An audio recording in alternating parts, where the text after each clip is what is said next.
जी, तमाम देखने सुनने वालों को कुरान सरवर का सलामी में सनून कादर मुतलक आपको दुनिया आखिरत की कामरानियाँ अता करे। जी, पीटीआई को इस वक्त जो स्ट्रेटजी अख्तियार करनी चाहिए ना, वो पता ही क्या है। हमारे मुल्क की तारीख हमें बताती है, बरे सगीर में अंग्रेज़ों के ख़िलाफ़ जो तहरीकें उठी, वो तारीख बताती है कि तहरीकों को जब मसाजिद से मदारस से लीड किया जाता है ना, वो कामयाब हो जाती है। 1977 की तहरीक का मैं ऐनी शाहिद हूँ। शुरू में तहरीक चली थी तो दबा ली गई थी। फिर जब उलमा ने मदारस में मसाजिद में बैठ के मुशावरत शुरू करके तहरीक निज़ाम मुस्तफ़ा के नाम पे तहरीक चलाई थी ना, वो कामयाब हो गई थी।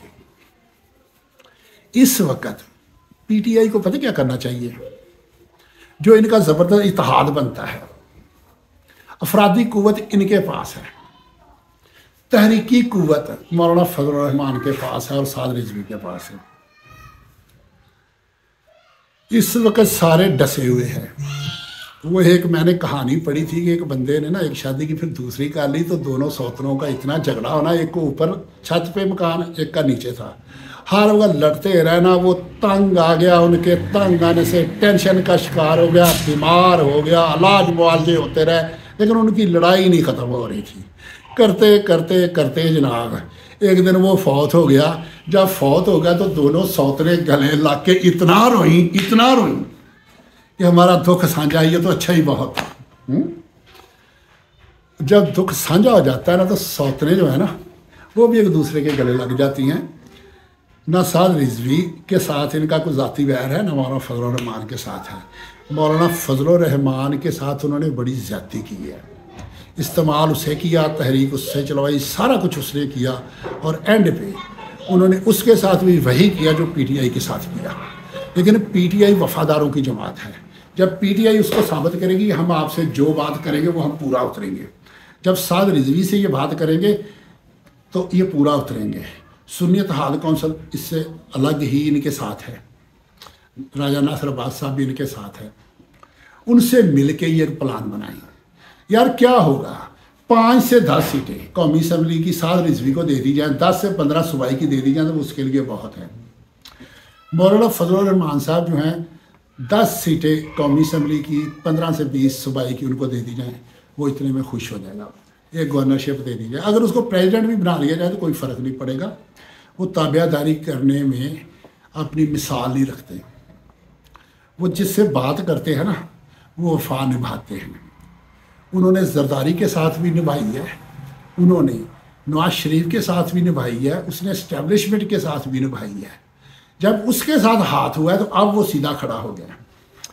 अब उससे बैठ के माफ़ियाँ तलाफियाँ करके सारे गिले शिकवे दूर करके नए सिरे से बैठ के एक प्लान बनाओ कि हम तहरीक चला के नया इलेक्शन करवाएं और मिल के इलेक्शन लड़ेंगे, हम आपको इतनी सीटों पे हम आपकी सपोर्ट करेंगे।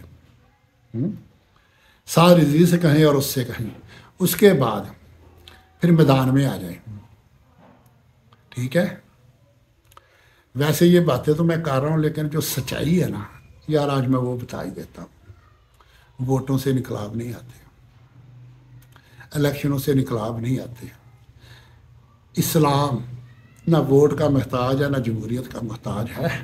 उसका एक अपना नाम है, उसके अपने तकाजे हैं, वो इनकलाब से आते हैं। और जब इमारतें बहुत ज़्यादा खस्ता हाल हो जाती है ना, तो आप लोगों में से भी बाद ने देखा होगा कि जब दुनिया बदली, ज़माने के दस्तूर जब बदले, जब कच्चे मकान पक्कों में कन्वर्ट हुए, या सादे मकान अच्छी इमारतों में तामीर हुए, तो गांव देहातों में देखा होगा कि बड़े बड़े जो चौधरी है ना, वो जिन कमरों में भैंसें बांधते थे ना, चंद दिन वहाँ फैमिलियों को रख लेते थे और इधर कोठी बनानी शुरू कर देते थे या अच्छा मकान बनाना शुरू कर देते थे। ऐसी बेशुमार मसाले मैंने खुद देखी हैं।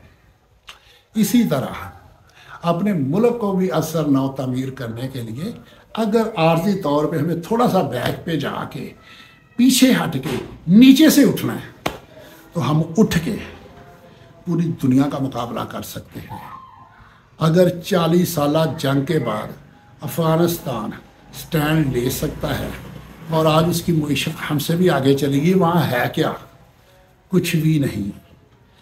پوری دنیا کے اندر اتنا بڑا مصنوعی دریا نہیں ہے جتنا وہ قوم خود بنا رہی ہے۔ آنے والے دنوں میں ان کے پاس کھانے کے لیے گندم نہیں ہوتی تھی، دوسرے ملکوں سے منگواتے تھے۔ زراعت میں انہوں نے اب اتنا خود کفیل ہونا ہے کہ انہوں نے ایکسپورٹ کرنی ہے، اور چھوٹی چھوٹی صنعتیں وہ لگا رہے ہیں، اور عوام کو روزگار مل گئے ہیں، عوام خوشحال ہونا شروع ہو گئی ہے۔ تو اللہ کے فضل و کرم سے صرف غور کرو، کھربوں کا بجٹ ہوتا ہے، اس میں سے عوام کے لیے کتنے رکھے جاتے ہیں؟ تعلیم، صحت ہیں، اس کے لیے کتنے رکھے جاتے ہیں؟ 2 ہی تو ہے نا عوام کی ضرورت ہے۔ ایک صحت ہے، بڑوں کی صحت کا مسئلہ ہوتا ہے، بچوں کی تعلیم کا مسئلہ ہوتا ہے، یا تھوڑے بہت ترقیاتی کام ہوتے ہیں۔ کتنے فیصد ہوتا ہے ٹوٹل بجٹ کا؟ باقی کہاں جاتا ہے؟ جہاں وہ جاتا ہے نا، وہاں کام کرنا ہے۔ اس کی ڈیٹیل میں جانے کی مجھے ضرورت نہیں ہے، اسے سبھی جانتے ہیں کہ وہ سارا کہاں جاتا ہے۔ وہاں پہ جب 70-80% کٹ مارا جائے گا، جیسے طالبان نے آ کے مارا ہے، ان کے جتنے حکمران ہیں نا، ان حکمرانوں کی تنخواہیں پتہ کتنی ہیں؟ جتنی ایک مزدور کی تنخواہ ہے۔ ان کے منسٹروں کی تنخواہ اتنی ہے جتنی ایک مزدور کی ہے۔ ان کے چیف جسٹس، آرمی چیف کی اتنی تنخواہ ہے جتنی ایک مزدور کی ہے۔ یہ سارے انہی سسٹموں میں پیسے جا رہے ہیں۔ انشاءاللہ تعالی خیر نہ ہونے سے پھر بھی بہتر ہے کہ ووٹ کے ذریعے کچھ نہ کچھ بہتری لائی جا سکے۔ کوئی جگن استارا سنبھال رکھنا، میرے اندھیروں کی فکر چھوڑو، بس اپنے گھر کا خیال رکھنا۔